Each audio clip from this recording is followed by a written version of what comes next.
Ganyan talaga sa mga iyo.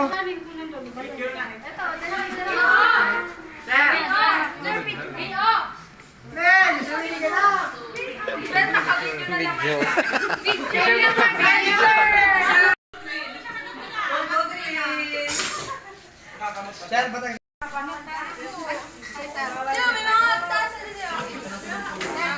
Sige na.